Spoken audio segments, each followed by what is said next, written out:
कुछ समय से गांव के लोग बहुत परेशान थे। गांव के पास एक बहुत पुरानी हवेली थी जिससे रात को बहुत डरावनी आवाज आती थी। गांव के सभी लोग उस हवेली में जाने से डरते थे। गांव वालों का मानना था कि उस हवेली में एक कटी चुड़ैल का साया है, लेकिन किसी की भी हिम्मत नहीं होती कि रात को उस हवेली में जाए। फिर एक दिन राम और सो रहे होते हैं। अजी सुनिए, सोने से पहले सभी खिड़की और दरवाजे बंद कर दीजिएगा। गांव में बहुत डर का माहौल है। न जाने कौन चुड़ैल है जो उस हवेली में रहती है। तही वो घर में घुस गई तो चल बेवकूफ डरपोक, कहीं कि मैं इन ढकोसलों से नहीं डरता। अगर आज आवाज आई तो मैं खुद जाके उस बहरूपिये का डंडा मारकर सर फोड़ दूंगा। फिर रात होते ही उनके घर में बहुत तेज से आवाज आने लगती है। अरे नास बेटे काली जुबान के आदमी, तेरे बोलते ही हमारे घर बहुत जोर से आवाज आने लगी है। अरे बेवकूफ डरपोक मोटी औरत, सारी हिम्मत मुझ पर ही दिखानी आती है। एक बहरूपिया चुड़ैल से डर रही है। अभी रुक, मैं उस चुड़ैल को सबक सिखाता हूँ। तू भी चल मेरे साथ। ना बाबा ना, मैं नहीं जाती। मैं अपने पैर पर कुल्हाड़ी कियो मारो, मुझे अपनी जान प्यारी है, तुम ही जाओ। तभी राम हवेली की तरफ निकल पड़ता है। हवेली में पहुंचते ही राम की आंखें फटी की फटी रह जाती है। वहां एक बिना सिर की चुड़ैल खड़ी होती है। उसका सिर उस चुड़ैल ने अपने हाथ में लिया होता है। आज मुझे मेरा पहला शिकार मिला है। आ गया तो आज तो मजा ही आ गया। तेरे शरीर की मदद से मैं पूरे गांव पर कब्जा कर पाऊंगी।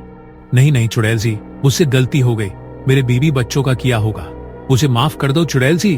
तेरी हिम्मत कैसे हुई मेरे सामने आने की? तुझे तेरी गलती की सजा जरूर मिलेगी।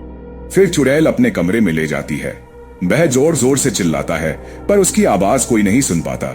इधर सीता उसका इंतजार करते करते सो जाती है। फिर सुबह होने पर यह बात पूरे गांव में फैल जाती है।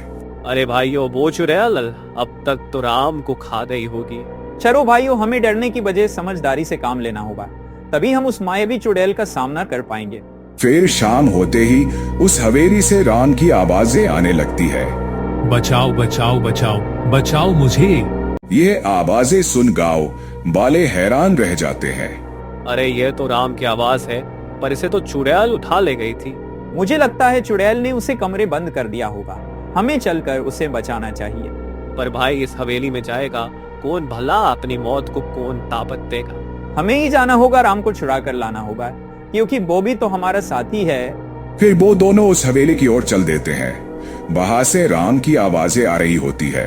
बचाओ बचाओ बचाओ बचाओ मुझे। जैसे जैसे वो आगे बढ़ते हैं उन्हें और खतरनाक आवाजें आने लगती है। भाई, मुझे तो बहुत डर लग रहा है। चलो वापस चलते हैं। डरो मत भाई, यहाँ तक आ गए हैं तो राम भाई को लेकर ही चलेंगे। फिर थोड़ी देर में वो दोनों उस हवेली में पहुंच जाते हैं।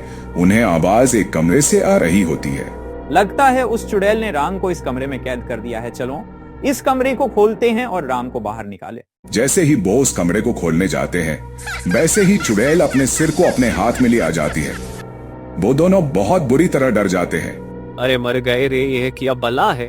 भागो भाई भागो। वो भागने की कोशिश करते हैं, लेकिन चुड़ैल अपनी मायावी शक्ति से उन्हें चिपका देती है। मूर्खों, तुम यहाँ से नहीं हिल सकते। मैंने तुम्हें अपनी जादुई शक्ति से चिपका दिया है। अब तुम मेरा भोजन ही बनोगे राम की तरह। चुड़ैल जी, पर आपकी हवेली से तो राम की आवाज आ रही थी। हम तो उसकी आवाज सुनकर यहाँ आ गए। हमें माफ कर दो चुड़ैल जी। वो तो मैंने गांव वालों को भोजन बनाने के लिए चाल चली थी। मुझे पता था तुम गांव वालों को राम के बारे पता चल गया होगा, और तुम इंसान बहुत चालक होते हो। तुम अब मेरी आवाज सुनकर नहीं आओगे, इसलिए मैंने यह चाल चली थी। मैं हूँ इस हवेली की जिंदा लाश। इस पूरे गांव पर मेरा ही राज होगा। तभी पीछे से हरिया अपने हाथों में डंडा लेके आ रहा होता है और उस चुड़ैल के हाथ पर मार देता है, जिससे उसका सिर हाथ से छूट जाता है। उसके हाथ से वो सिर अलग होते ही वो जलने लगती है और चुड़ैल खत्म हो जाती है और गांव वालों को उस चुड़ैल से छुटकारा मिल जाता है।